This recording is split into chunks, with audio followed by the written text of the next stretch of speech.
Welcome to People Tech, the podcast of the HCM Technology Report. I'm Mark Feffer. Joining me here at the HR Tech Conference is Sarah White. Welcome, Sarah. Hi, thank you for having me. Could you take a minute and introduce yourself? Yeah, absolutely. So my name is Sarah White. I am a industry veteran. I think I'm hitting my 20th year in the space. I am the founder and CEO of Aspect 43. We are a research and advisory firm that studies buyer behavior and HR, and we try to help change the market and make sure products are being built better and that we are better connecting with the practitioners that are actually using them instead of products being built for product.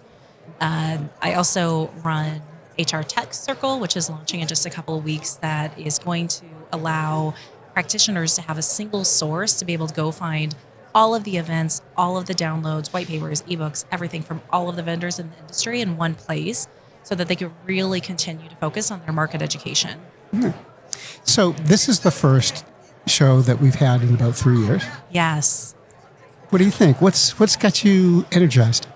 I am amazed at how large it is. There's 437 vendors here this year, which is much larger than normal. And the other thing that is really interesting is how large the startup pavilion is.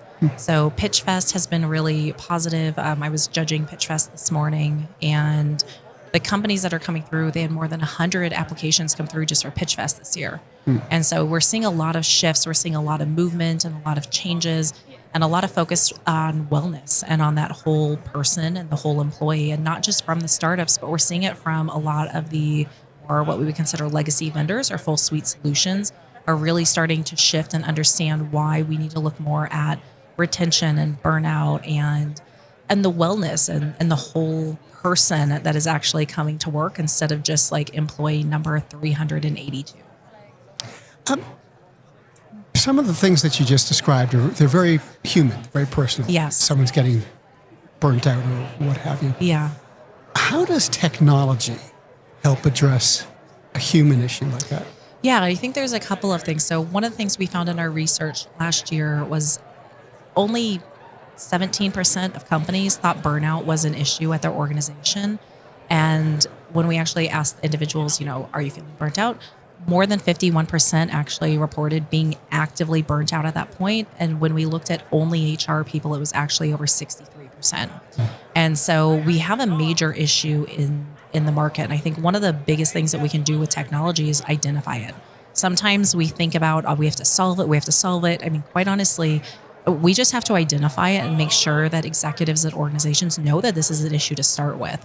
And so we're like, oh, there's an issue. We have to jump to step F. And I'm like, actually, we just need to get to B, right? We just have to be able to get to B, and from B to go to C, C to go to D. And so I think at the initial stage, we just have to be able to find and understand fully some of these human issues are issues, and people want data. We need to have ability to back it up and show that it is actually an issue at our organization to get a business case to solve it, just like every other department has to get data business cases to go through.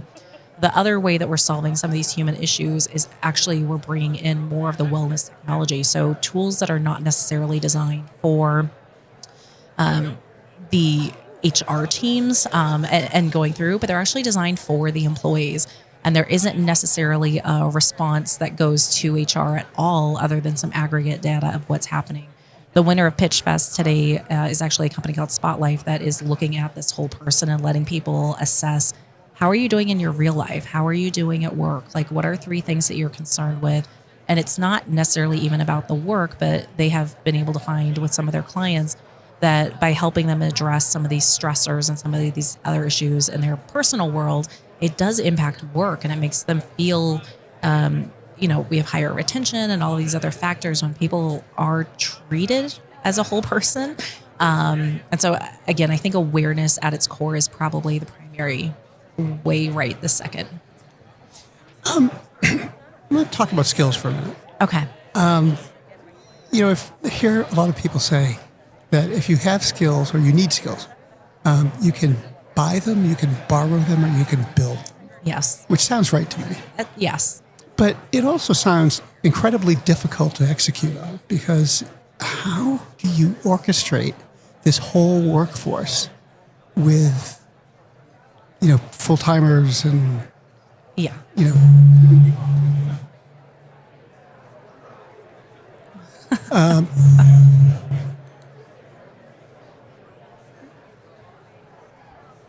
Try one more time. Hopefully they can edit this part out. You're right. Let me. Technical difficulties.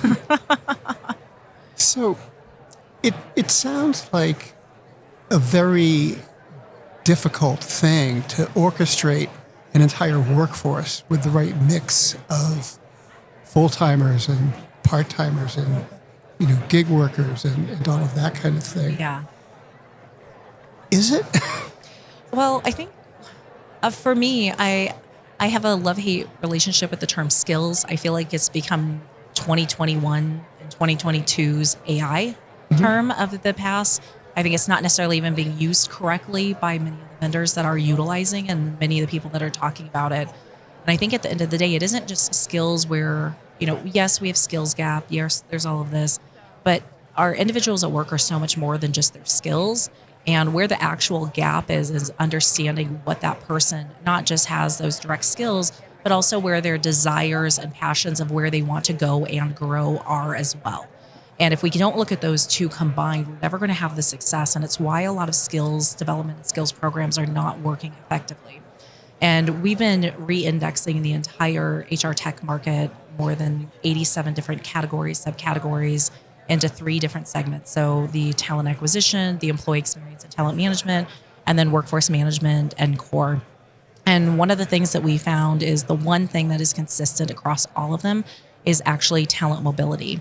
And talent mobility, not in the way that we might have thought about it a few years ago, where it was like a talent marketplace, but talent mobility in a way where people are able to go in and make sure that their skills, what they've gone through in their LMS, what they've gone through in their training, anything else is being identified and recognized, but also where their interests and desires and hopes and other things they would like to learn and skills that they personally are interested in are going to be able to be seen and heard and valued by an organization. And so I think we have to really broaden our conversation around what skills are and stop looking at them as just this really minute little piece of the puzzle. If we really want to do, at the end of the day, what we need to do, which is actually impact the business. We have to impact retention. We have to impact engagement. We have to impact all of these other areas that are business drivers. And we're not looking at the big picture. We keep coming down and looking at these single one-off tiny little conversations when it should be a much broader one. You just mentioned internal mobility, Yes. which, a few years ago was, up at the top of the hype chart. Yeah, succession planning. Yeah. Yeah. So, do you think that that's just kind of moved itself into a place where internal mobility is just working in various ways at various companies? Yes and no. So succession planning is going to exist and continue to exist. It really is more about high potential identification, upper senior levels, executive levels, and training people to move into those certain roles. That is 1% of the population, right? For the rest of everybody else, they were left to kind of defend for themselves. What internal mobility has really done and where it is moving is giving people a little bit of control over their own career. So career pathing and some of these other areas, but it is not just looking at here's the next step I need to take it could be a supervisor and then I could be a lead and then I could be a manager and then a director, but it's allowing them to look at where there's mobility laterally or in completely different areas. And where we're seeing the product shift is fully pulling in this contingent workforce that you mentioned. So people that are inside and outside the organization technically can be assessed, and we have a true full understanding of the talent that is taking place. And beyond that, we can look and see then what skills we have available, not just by our current employees, but also by those contingent workers that are spending their time within our organizations. From there, kind of the big mobility piece is not just being able to raise our hand, but identify what training we want to do, what the next steps are, and even going down to volunteer to work on certain projects instead of a learning program. Like I want to join this project team or this something else that is going on within the organization to develop the skills in a very real way that isn't staring at a video. Do you think employees are after skills to the degree that No. vendors say they are? No. No. What do you think is the disconnect there? There's a lot of money to talk about skills, right? And so you're going to hear it from, I know somebody's probably going to cut this out, but No, they won't. there, the reality is it's a buzzword at this point. And, if we can get enough media and we can get enough influencers and we get enough people talking about this thing, it's kind of like in Mean Girls, like we're trying to make fetch happen. Where at the end of the day, we have to get back to talking about the human and what the business issue is. If the business issue is that we're not able to find people that have the right talent, what our conversation needs to be is how are we developing people, not just looking at what skills. Because as a CEO of a company, I very rarely hire on a specific skill that is a hard skill that is like, most of the hard skills can be trained and developed. It's the soft skills that are really hard. And a lot of the conversations I'm seeing around skills lately are definitely leaning much more towards those hard skills than the soft skills, which doesn't even align with when CEOs are surveyed, what they think is actually the main issues in their job. And I think there was a study came out a couple months ago that less than 20% of college graduates are actually ready to take on work. And it's because of the soft skills and communication skills, and they're not being taught this stuff at the college level. And that was the response of CEOs, executives within organizations held that. It makes you wonder whether or not employers will end up picking up a lot of that education. They are absolutely picking up a lot of that education, and then it's leaving, right? And it's why retention is becoming a big deal, because we are doing a lot of education and we're spending more money than ever on learning platforms and learning content and micro learning and all of these other areas. But then we're not doing a really good job of mobilizing that education, the mobility piece of it, mobilizing those skills within our own place. And so I think a lot of times when we talk about that there's a skills gap within our organizations, it isn't that we actually have a skills gap, it's that we don't understand and trust our employees and what their skills might be. And so, for instance, you might have an employee finish a degree, right? They finish their bachelor's degree, they finish an MBA. Well, they've been in customer service for 5 years as they work there as they were going to school. Well, they finished the degree. The degree happens to be in design. They get to apply for a job internally in design. A lot of times they're kicked out by that recruiter because they're not a designer, right? And so they actually have to leave the company. There's a lot of people that would rather not leave their organizations, but the way our entire mobility, the way our recruiting, the way our companies fundamentally have been traditionally set up actually discourages people from wanting to stay unless they're following a very traditional career ladder of this is my exact next step and I'm not jumping projects, departments, approaches. I'm not trying to kind of expand out of where I'm at. And we know, especially with like millennials and Gen Z coming in, this is just not how they're going to focus and work. And so we have to update how we functionally work as a world if we really want to address the skills gap. And we're talking about putting a Band-Aid on a broken artery. Can you think of anything going on in HR tech that is particularly exciting and on base, or for you? Something that looks really promising and that actually works. I'm geeking out over all of the intelligence tech, and I know everybody's going to be like, "That's a total buzzword." It is kind of, but there is this entire layer of stuff that we've been dreaming about being able to do for the last 15 years. Like we've supplemented by doing analytics in our ATS or analytics in our talent management system.